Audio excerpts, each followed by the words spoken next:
Go. It's not working. We're gonna. All right, we are live. Some technical difficulties in getting the rundown going. This show is already starting more.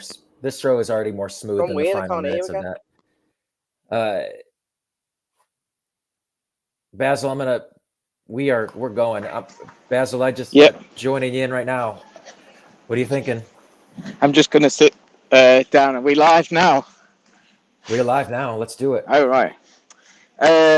I'm thinking. I don't know what to think because I don't know how we lost the game. How did we lose that game? We were 2-0 up. How could I? Unfortunately, I said to my friend,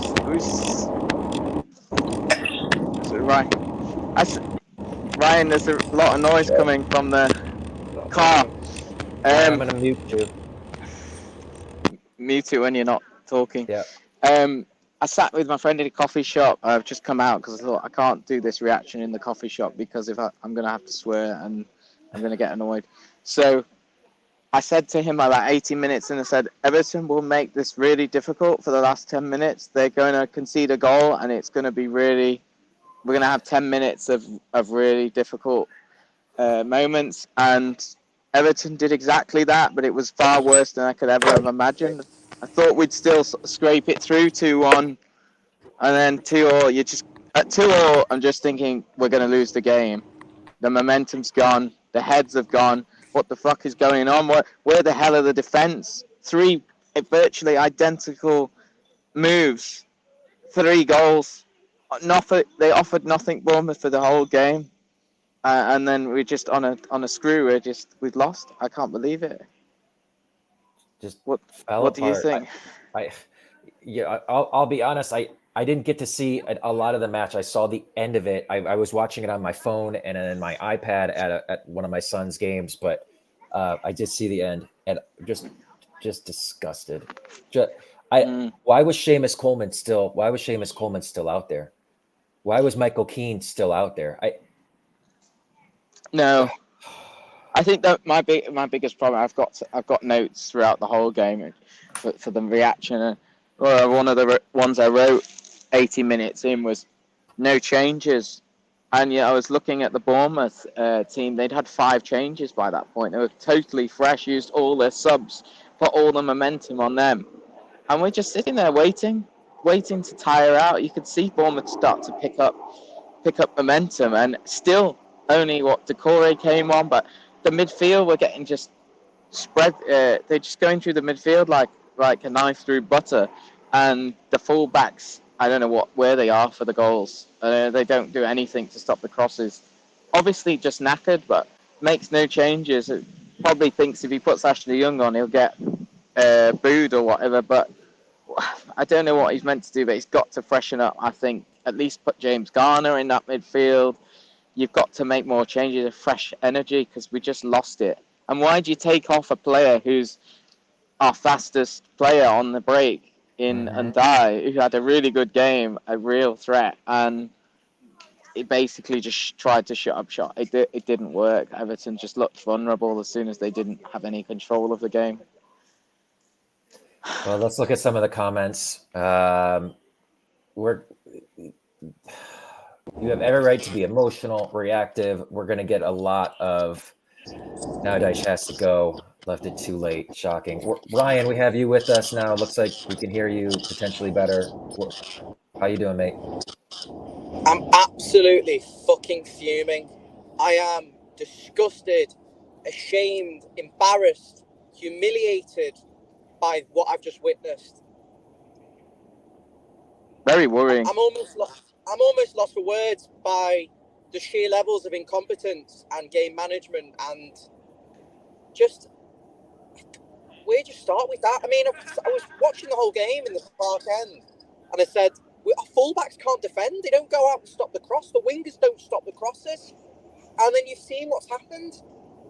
We didn't recognise the problem and sort it, and we've allowed them into a game they didn't have a sniff in for. They didn't have a shot until they scored. It's disgusting, honestly. Did you you seem to be in the car already. How did you see all the last goal? Did you see the 3-2 goal? No, we didn't see the 3-2 goal. I It's left at 2-2. I've seen it's enough. virtually a carbon copy of the other goals. I mean, Coleman is about 3 meters away from the player, and he's too tired to get out to him, and he lets him pick out a cross with accuracy at the back post where Embarrassing. Minkolenko should be really there as the fullback. He's wandered up the pitch. It all comes from losing the ball high up the pitch with scrappy, soft passing. Yeah. Yeah, they can all fuck off. I mean, it was so poor that last 10 minutes, and it's a real shame because Everton played really well in that game generally, in my opinion, up to 80 minutes. well, can I just say, Njai was unbelievable, but he was doing all of the defensive work for Mykolenko. Mykolenko didn't have to do diddly squat for 90 minutes because he had someone in front of him who was like a man possessed, winning everything. And then the one time he's got to defend, he's completely incompetent. And on the other side, Seamus Coleman, he's finished. And Michael Keane can't defend. And then your midfield is knackered. You can see it a mile off. I think Gay and Irabugam, they were tired at that end of that game. I was saying to Chad, they're just strolling right through the midfield there. We needed James Garner's not a bad replacement. Just get him on. Was he not on the bench or something? I don't know, but it's just not good enough. What was the bench? I bench? can't believe it. I can't, just without words. I can't. Yeah. Let's look at some of the comments. Peter Duggan, I get that Ndai was probably knackered, but why does Decore have to come on, and why isn't McNeil being brought off? And what did he do apart from the assist for the second goal?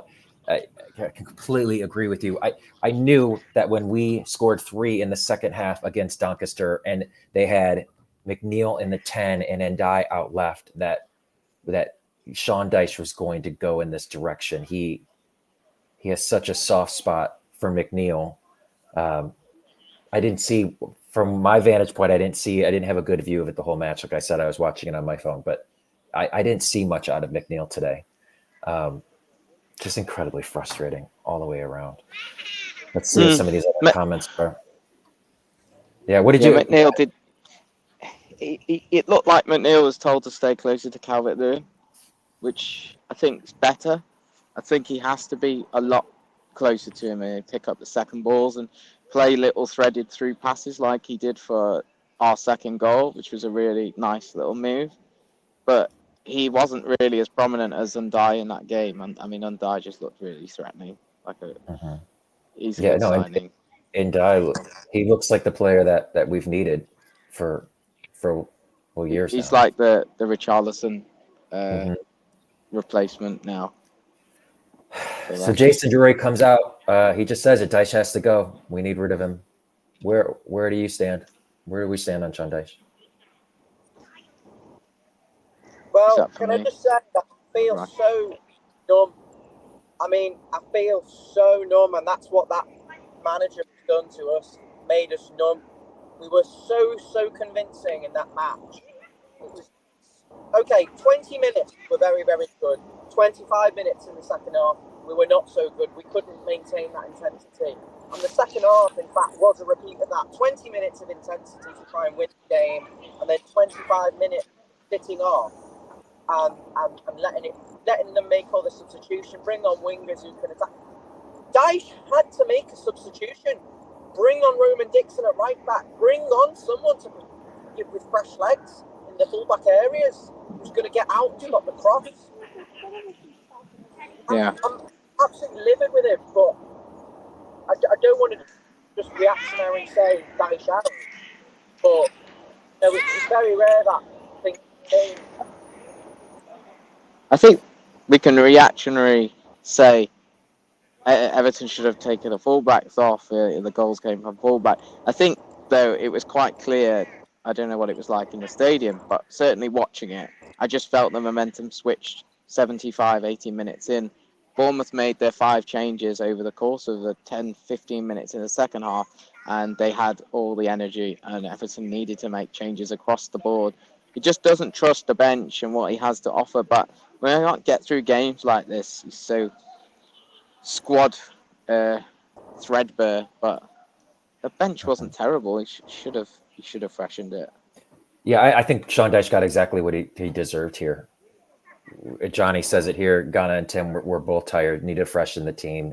He doesn't make the subs. He brought on Beto for DCL like replacement. Took off Ndai for Decore, and then left James Garner. I mean, Beto should be scoring that goal. Was it? I don't know if it was 2-1 or 2-0, but there was a brilliant ball thrashed across the goal. If he just gambles and he gets anything on it, it's 3-0 or it's a 3-1. Mm-hmm. But we missed our chances in that game. We had lots of chances, or at least moments where we got close to the goal, but not doing the right little pass or the delivery on the final ball. But there was many moments we had to get a third goal, which is, and you look back, you think, you shouldn't need 3 goals to win a game. We were compact last season. We were good at just riding out a 1-0. In fact, I'm thinking at 2-0. I'm thinking, wow, Everton are actually putting a performance here, and got the second goal and actually kill the game off before the end, and we can actually sort of watch them with a bit of confidence. My God, how wrong was that? Yeah, they had to make it difficult for themselves. Yeah, this is the one. This is one we needed. Michael says it here, guys. Seriously, we needed 3 points. This is the one that you're going to think about in February, in March, when we need to be in a better position in the table. And this one was sitting right here for us. If you lose it at home to Bournemouth, then there's not a fucking chance in hell of us getting any points in any games, because they're at the bottom of the barrel. They were rubbish in that match. They are one of the weakest teams in the league. Look at the way West Ham have strengthened. Look at the way teams have strengthened. They've strengthened, but they're going to still be at the bottom, and we still can't beat them. We are absolutely in the shit because of inept decision making, terrible defenders, and the structure of how we defended was just the fact we were pushed up so high at the pitch to allow them to get the space. It's just criminal, just absolutely criminal. And I've got no excuses for him. We've conceded 10 goals in 3 games. Yeah, terrible. Checking in now and asking him how he's getting on. I would be preempting that that's a likely thing to happen if this goes on, because we're not losing games by, it's the manner of the way you've lost the game. You've got too many calamity mistakes and not doing the basics, getting absolutely battered at Spurs, scoring every goal against any situation, and then today to be 2-0 up. The manager is paid to manage the game properly, and he can't. Slow the game down. Take the time on the throw-ins. Break an injury. Make a clever substitution. There was none of that. It was disgusting. No. Yeah. Where was the hard foul that stops the game? Where was anybody just trying to stop the momentum in those last 10 minutes or so? Emma, they just kept playing. Fuck? Yeah. Emma, what the actual fuck? 5 Bournemouth. 1. It's not a good game to lose. Obviously, we've beaten them the last 2 seasons from memory. That's 3 points we have had on the board each season that we've managed to stay up, and we've now lost those 3 points, which is very concerning. And we have to get those 3 points back from another team, whether it's beating Bournemouth away, which we generally don't do, or beating one of the top 6. But now we're chasing those points that we usually get, and Bournemouth obviously are likely to be down towards the bottom end. I don't know if they'll finish anywhere like 13th below, but they might finish as high as 13th, 14th. They might be towards the relegation zone. But ultimately, when we get to 3/4 of the way through the season, if we were playing Bournemouth, it would be classed as a 6-pointer. And if you lose it, they're getting 3 points away from you, and we're getting nothing.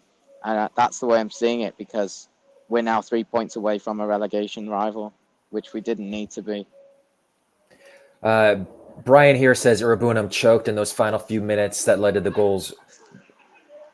To me, I think Irabunam has been one of the few bright spots to start the season. I hate to put any responsibility on him, especially after he had worked so hard throughout the match. Is there one person that we lay the more responsibility on than others? I know Michael Keane is going to take some abuse. Seamus is going to take some abuse. Is there anyone that really stood out that needs to be addressed? There were some poor performances there. But I don't know what to put.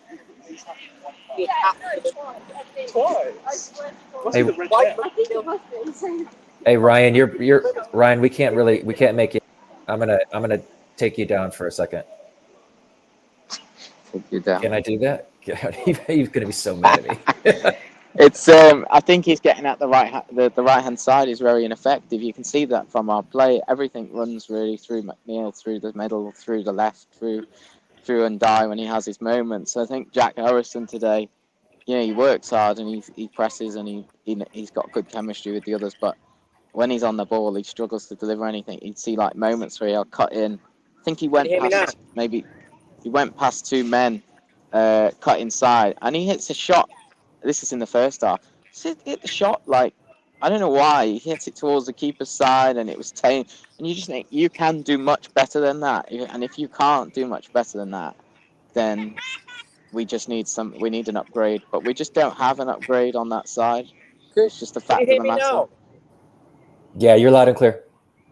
Jack Harrison is absolute pony. It's like he doesn't even know what he's going to do with it. It's like he's running with his legs are too fast for his brain. He doesn't know what he's doing with it. He's so predictable at times as well. I know that's a complete oxymoron, but he's absolutely pants. And yes, McNeil in the 10. I think he got the pass for the Calvert-Lewin one. But he did. If he can't use his right foot, it's just predictable. It's almost forcing him to make a pass on his left foot that with his right foot would be on. Do you know what I mean? But the poor performances were Everton's fullbacks. Everton's fullbacks late in that game. You've got one job. Your job is to stop the cross and stop the winger on the opposite flank getting in at the back post. And the two of them were absolute crabs playing for us. And I don't want to watch Seamus Coleman anymore playing for Everton. I don't want him to destroy his legacy by being crap at his job. And on the other side, Mikalenko, bloody hell, what does that lad offer? Because it's certainly nothing going forward. And there's not a lot about him defensively either. And do we need to mention Michael Keane? He's better up front than he is as a centre half. He's a great striker, isn't he? Coleman should have scored. I mean, I think he was unlucky, took a nick, but I don't know if you know the chance I'm referring to in the second half. It was a really good team play.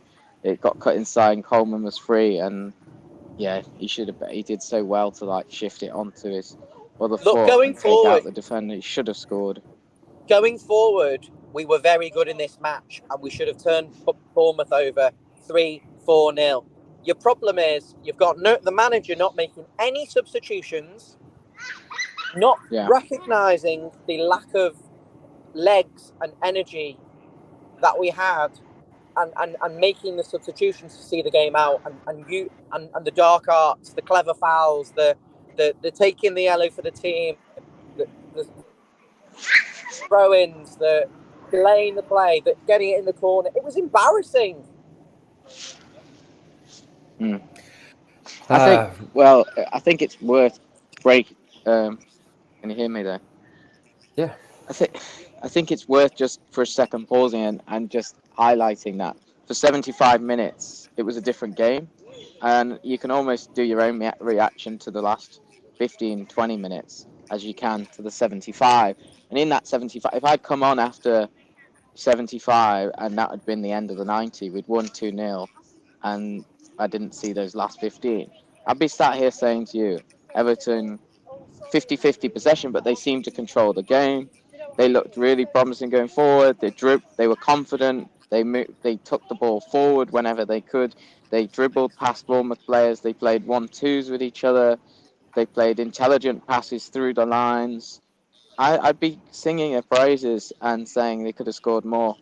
But the fact is, the last 15 minutes, they just completely tired out, didn't make any changes, and they've completely crumbled apart.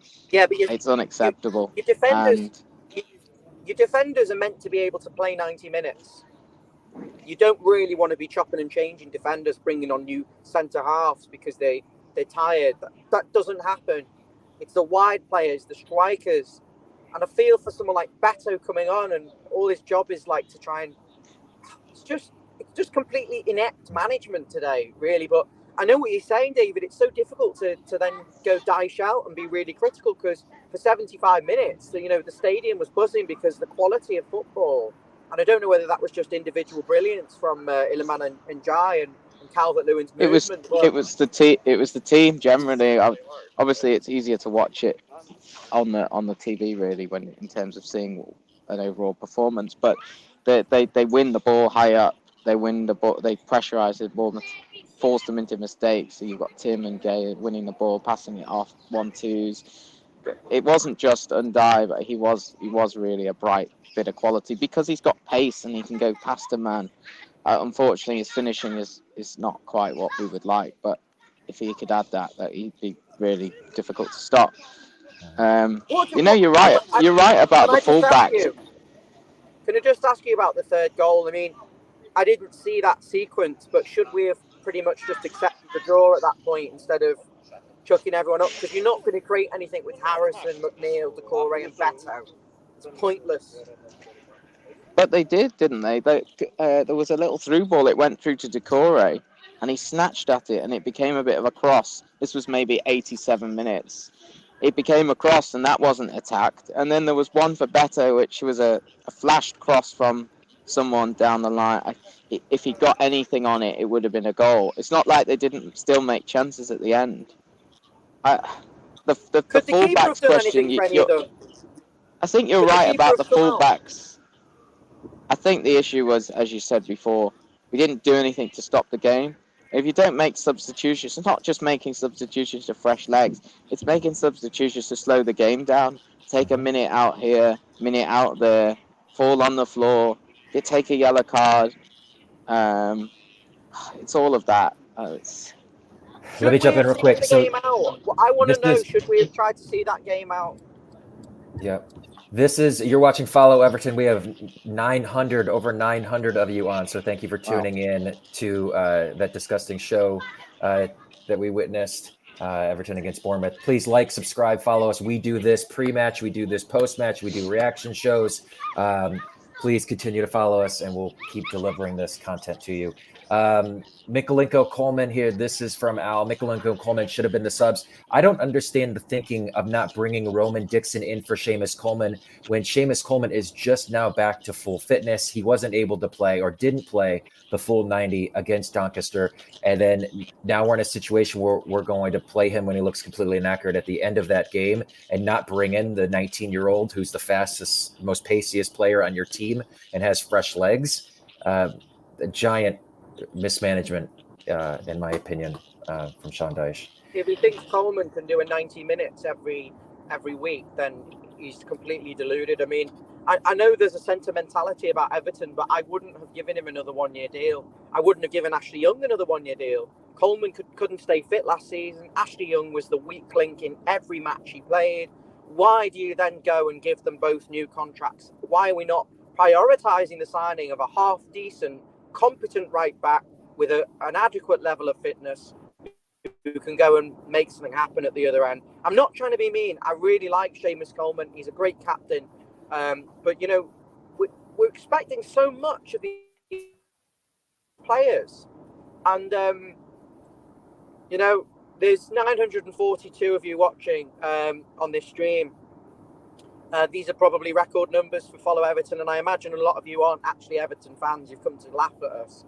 Well, I don't really know what to say to that, in all honesty, because, no one hates Everton Football Club more than us right now, I can assure you. Welcome in, regardless of who you support. We're glad to have you. If you want to laugh at us, that's fine. We've been here before. it's comedy hour. I don't know if that's us or if it's the football we just witnessed, but yeah, probably. Taz, what do you got? What was the point of taking Endai off with 5 minutes left? He was the biggest, or the brightest bright spot on the pitch today for Everton. I don't understand how you pull him at that moment, especially when you need those 3 points.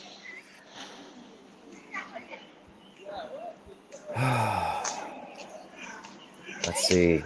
Decore comes on, system collapses, confidence goes. We concede 3, ashamed. The moves Sean Dyche made were completely ineffective and actually the opposite of that. They hurt us, and the moves he didn't make were apparent. Just he complete failing today from Sean Dyche. When is Branthwaite coming back? Do we get Branthwaite back soon? Was he close for the? I believe not. We've lost Ryan, unfortunately. I'm just thinking about the way we played at the end and what we should have done. Should we have shut up shop and gone long ball, gone really narrow, tight lines between them, and just say, we're not going to try and play out. We're just going to play it long. We're just going to try and win the ball and get it as far up and in the corner as possible constantly. But we didn't do that. We kind of chose the other alternative, which was we'll try and keep the ball. In fact, we didn't do the alternative, which would have been. Can you mute his? Yeah. For a sec. There we go. Oh, that's better. We did. The alternative to that would have been to try and keep the ball, move it round the back line, move it through the midfield. Don't do anything too silly. Just move the ball from side to side round, and don't give it away. And we chose basically neither. We were open. We gave the ball away. We tried to attack. Were we rushing passes? We didn't. We brought Decore on, which would have told you we were going for the more aggressive long ball, second ball option, not the calm. I'm going to keep the ball and we're going to play with it. It was like the opposite of what. If you want to be calm, it'll bring Garner on, and that substitution tells you what you want to do, but they didn't seem to follow the tactics with the players that were on the pitch. Mm-hmm.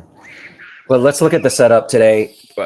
See if we think if Sean Dyche at least got that right.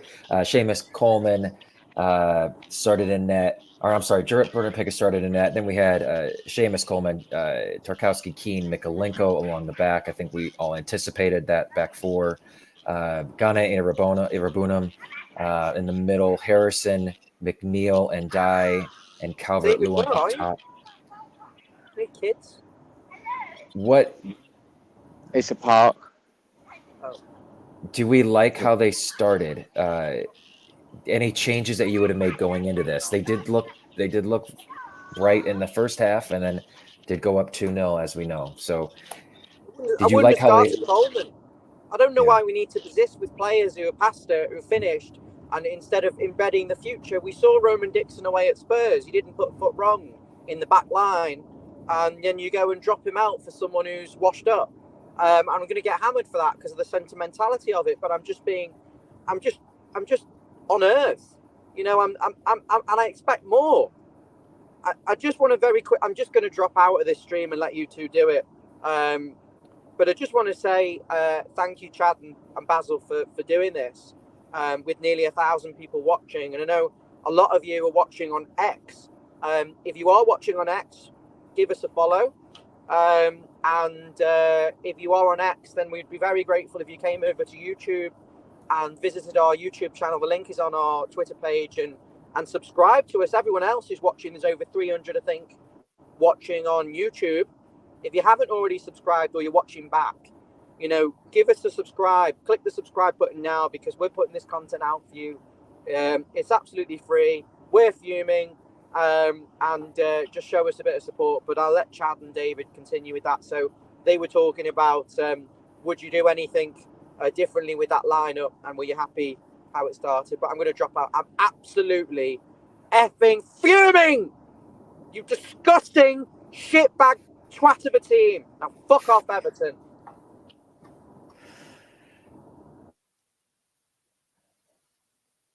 Cheers. The raw emotion of somebody who's been at that game. Understandable. And he didn't even see the third goal, so yeah, Yep. completely.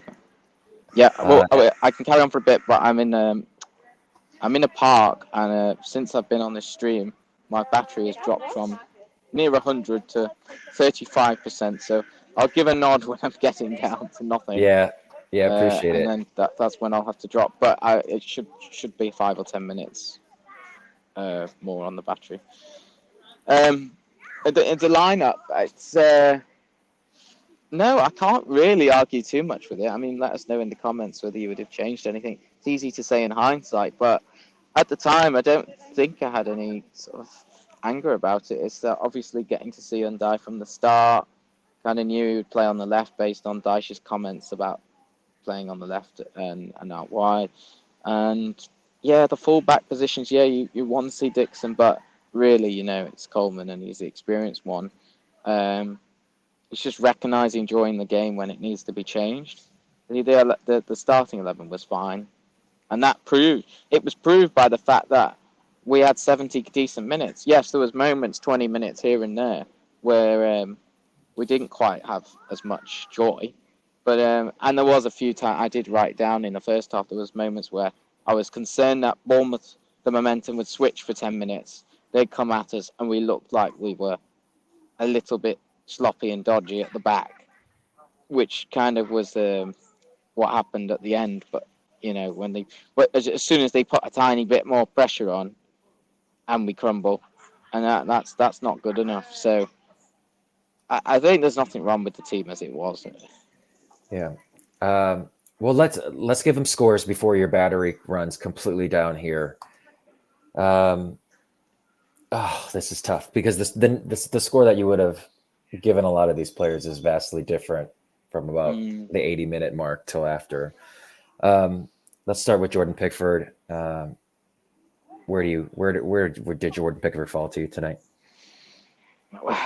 It's going to be hard with these scores to really critically assess based on the last 10 minutes. I need to see that back and see who was directly at fault. But from what I've seen, which is one obviously stab at basically that last 10 minutes, Pickford, he had a decent game.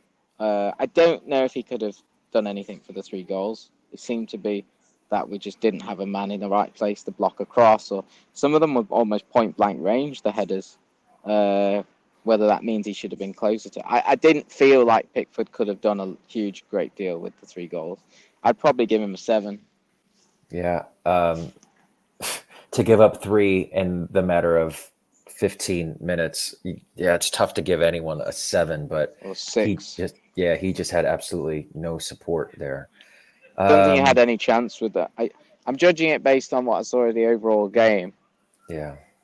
And I would have probably given him a 7 up to 75 minutes. Now, he conceded 3 goals, so how does that change?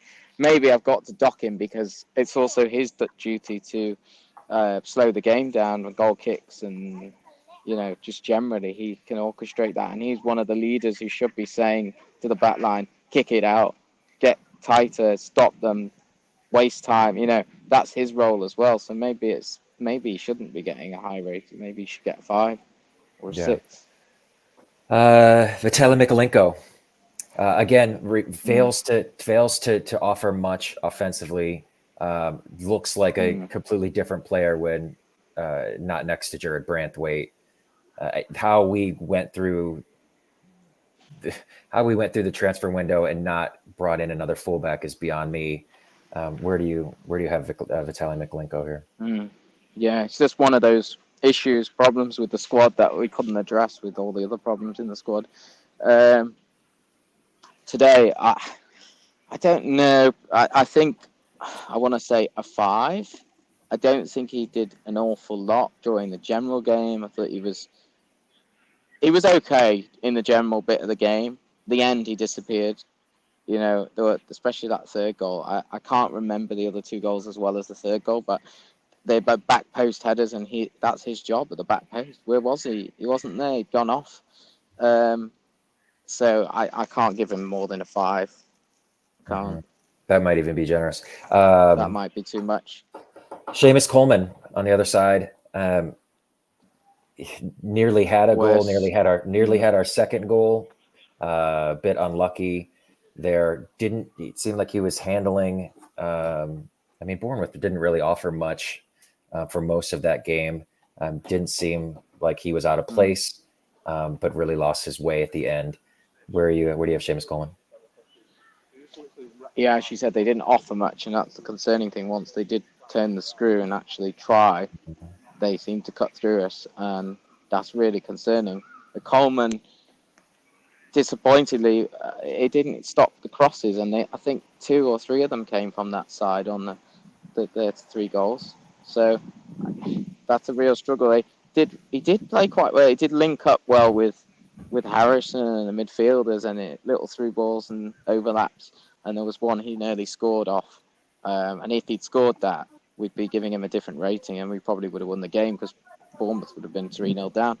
But he didn't, and unfortunately, he was left there knackered and didn't get close to his fullback. So I'm going to give him a 4. Yeah, how did he not score? Michael Keane scored a goal, scored our first goal of the season for the Toffees, but we get our normal mistakes, unfortunately, out of Michael Keane. Michael Keane giveth. There's a comment, I can't even try to find it. Michael Keane giveth, Michael Keane taketh away. How do you rate Michael Keane today? It's so hard to score them because of the 2 different. It's almost 2 different ratings, isn't it? But you'd have a rating that was quite high in the first 70 minutes and a rating that was terrible in the second. So how does that equate? He wasn't at fault as much as the fullbacks, I think, for the goals. But he's the man in the middle. Him and Tarkovsky, they should be reading it and they should be heading it away. And I think obviously there was one goal. There was one at the back post which was behind his head. He couldn't have reached it on the left side. That's the 3rd goal. I think the 2nd goal was an overload where Bournemouth had a late runner in the box, and I think he wasn't picked up. And I don't think it's the centre-back's really job to pick up a runner coming through the box. That's midfield's job, really. So it's not directly the centre-backs, but their rating has to drop. We conceded 3 goals, so he scored. I'm going to give him a 6. James Tarkowski. Yeah, just because of the goal, James Tarkowski. 5. Similar discussion point, but yeah, he's not. Sean Dyche isn't saying it. He's not the player he was last season. Is he carrying an injury? Is it just Jared Branthwaite is again not there, and Jared Branthwaite has a way to make everyone around him look better. It's a concerning trend at a time when we have enough issues already, and James Tarkowski was supposed to be one of those rocks that we didn't have to worry about. So Sean Dyche needs to get that figured out and get that fixed. Let's see if we can go to a brighter spot. Tim Urabunum, the other midfielder. Every time I look at him, he seems to do something that impresses me. He did seem knackered at the end, but where did you rate Tim Urabunum today?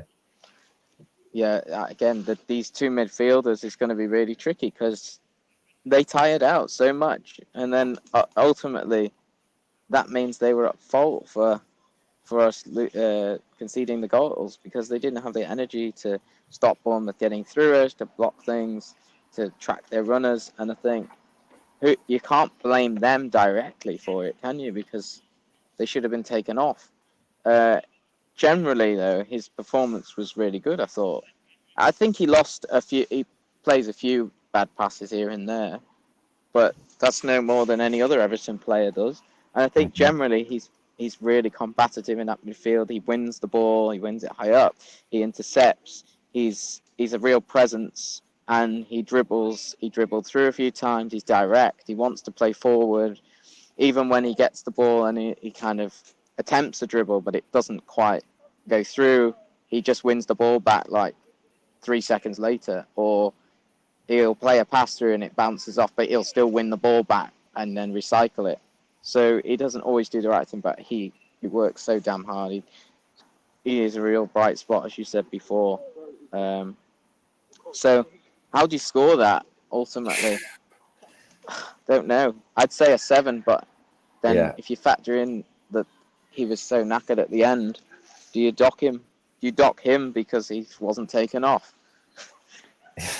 I don't, Yeah, I don't know. I think yeah, these are tough to score.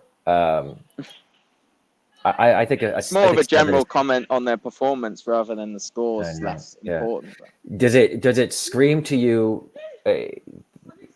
where Sean Dyche's faith is in him right now, that he getting starts over James Garner, who we know who is someone that Sean Dyche really did prefer last season.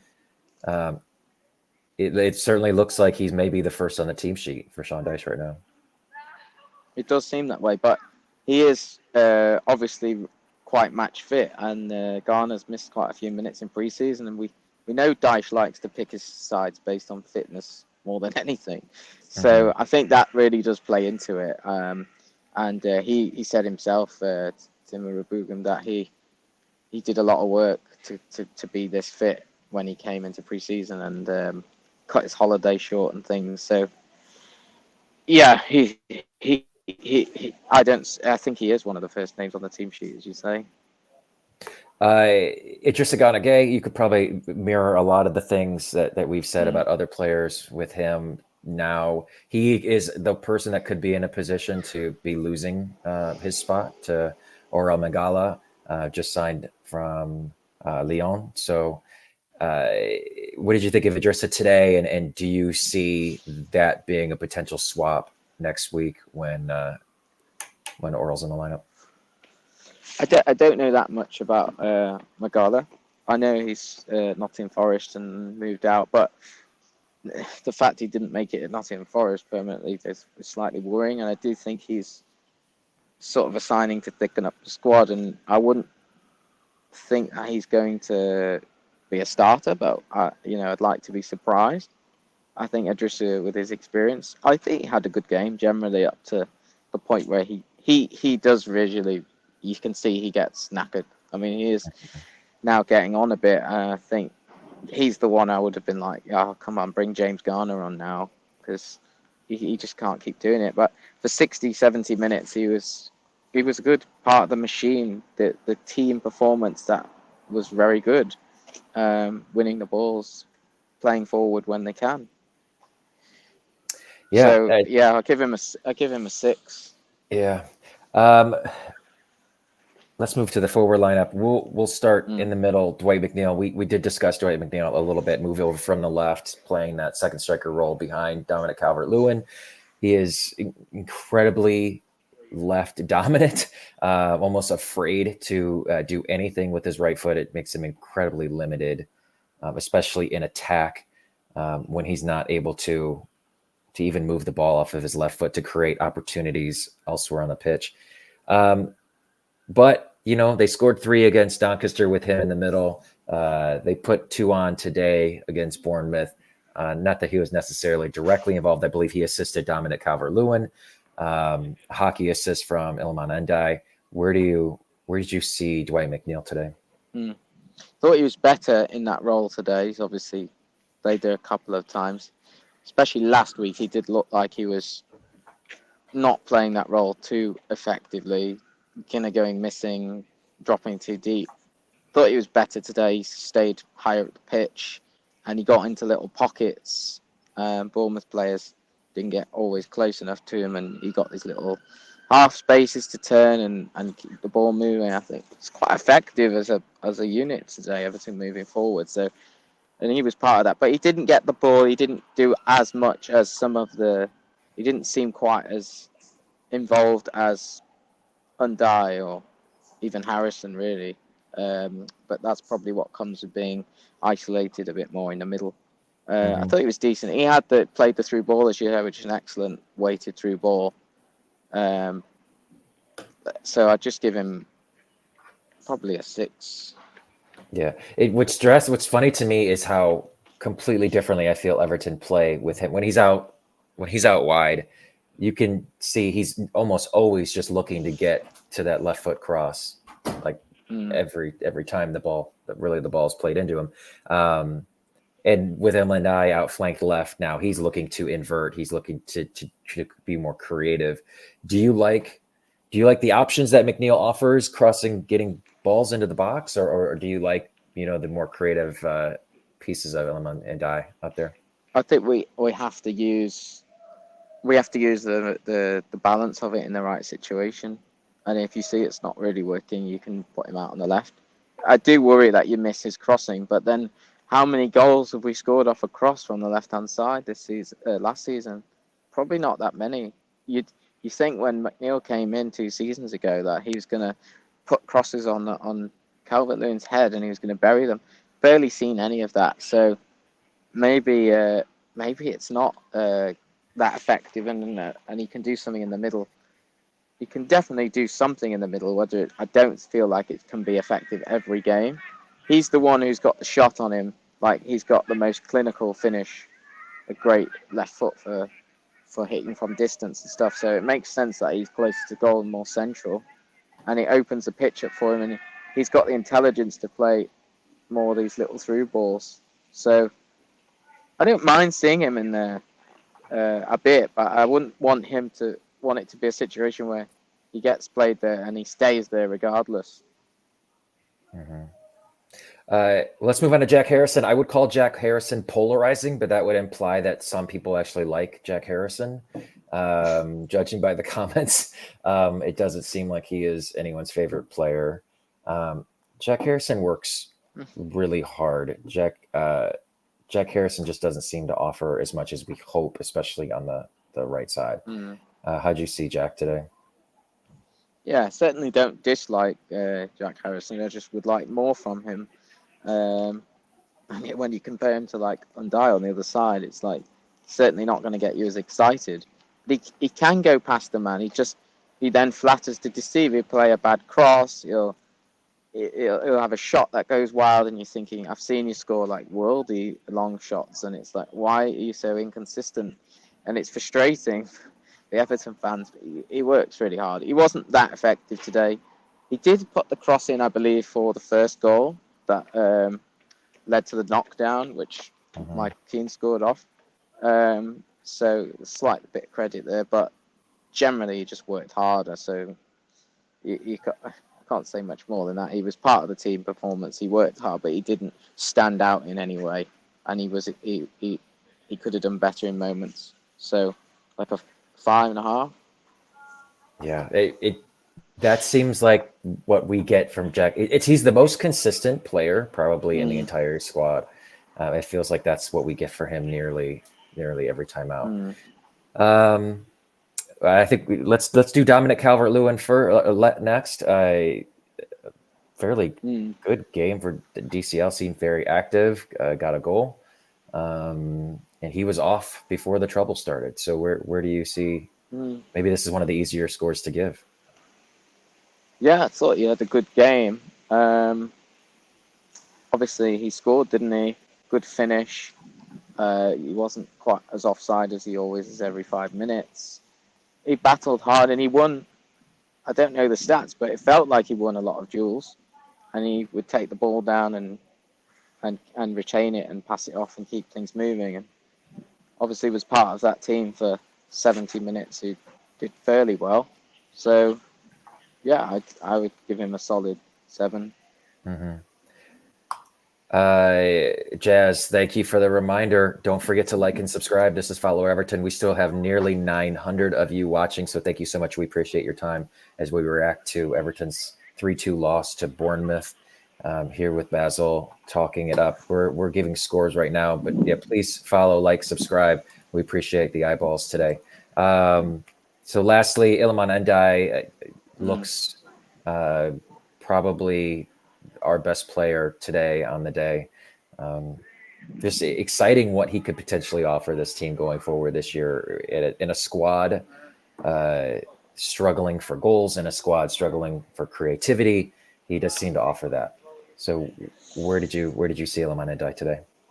He's a bright spark today. I mean, I just thought he was a real threat on that left-hand side, and certainly has a bit more pace than any of our other players. He's going to latch on to balls. He's got low centre of gravity. He'll win your free kicks. He can cut inside. Finishing is something I think he's just a little bit inconsistent on. I think he has the ability and can be more consistent. He's going to excite Evertonians. He's going to get them off their seats. He links up well with the other players. He just looked more of a threat with him there.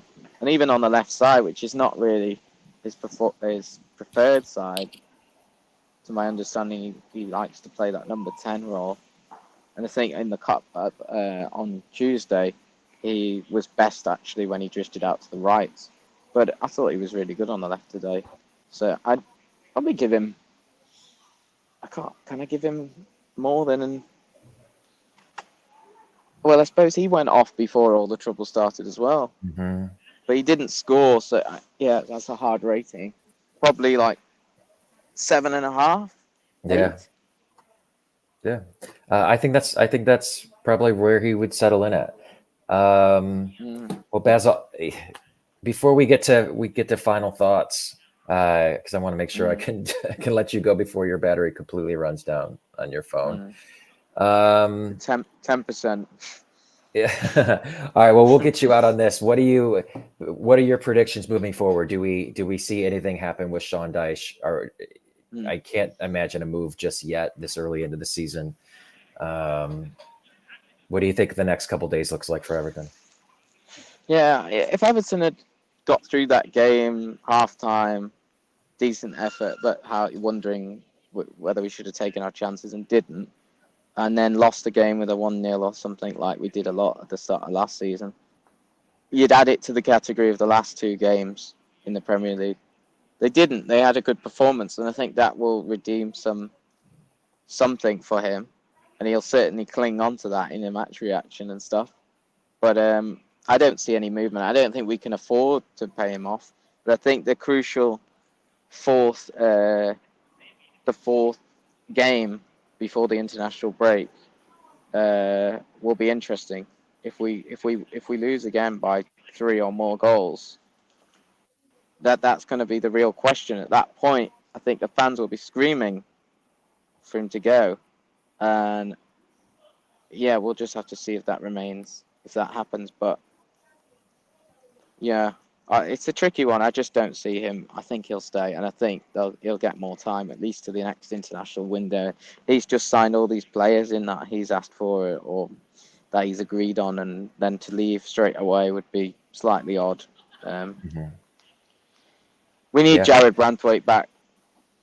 In a big way. I hate to think we have to go maybe even another match without him before the break. Well, let's get you out. Appreciate you all watching. We had a ton of you on today. We really appreciate your time, and thank you for tuning in. I think this may have been our biggest show ever on Follow Everton. So come back and see us again. Like I said, we try to do this for every pre-match. We'll preview every match. We'll do a pre-match. We'll do a reaction, and then you can find the stream littered with various shows from time to time, or mostly when Ryan is so upset he just feels like starting a stream. Yeah, let's get out. Basil, any final thoughts? Well, just a few minutes ago, you mentioned that obviously that we're reacting to the game and that we lost the game, and I just had a moment where I thought, how did we lose that game? How did we lose that game? Because it's still surreal in my mind. I don't know. It's like 2 different matches I've watched today. I can't really believe it. It's kind of quite sunken in yet. Yeah, it's it was really not good, and I think we've been right over it, and probably just need a break from them. But I think that sounds at good. least the transfer window's open. Transfer window's closed. Can't lose Branthwaite. I suppose there are windows open, but it's unlikely now. I think there's not much more to say. We have to look forward. We have to take the positives of the first 70 minutes, don't we? And take that to the next fixture. But we really do have to work on game management. If anything, Dyche should be coming out and saying we got it wrong on the game management at the end. Should admit to it. I wonder how he blames this, how he frames this. Have we ever heard Sean Dyche admit anything like that, even close? I mean, the man is if anything, prideful. So that Mm. would be a surprise to me. But Yeah. hey, it looks like a beautiful day where you are. Maybe a nice walk to get your mind off the football. Yeah, it's a nice part of here. Yeah. Yeah. Quite a Okay. Hey, famous thank part. you everyone for watching. We'll be back again with a show soon. Take care. Up the Nice to toffees. see you. Yep. Bye.